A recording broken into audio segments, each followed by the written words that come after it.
পর্ব ২। দরজা খোলার মুহূর্ত। আমি দরজা খুলে তাকালাম আর দেখলাম কিছু এমন যা আমার কল্পনার বাহিরে।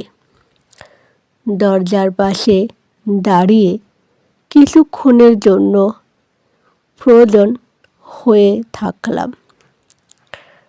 অজানা কিছু ছিল, কিন্তু কল্পনার মতো নয়। একটা হালকা ছায়া আর একটা ফিসফিস শব্দ। আমি কল্পনা করতে করতে ভয়ে কাঁপছিলাম। আমি কি ধাপে পা বাড়ালাম, না ফিরে পালালাম? পরের পর্বে জানতে হবে।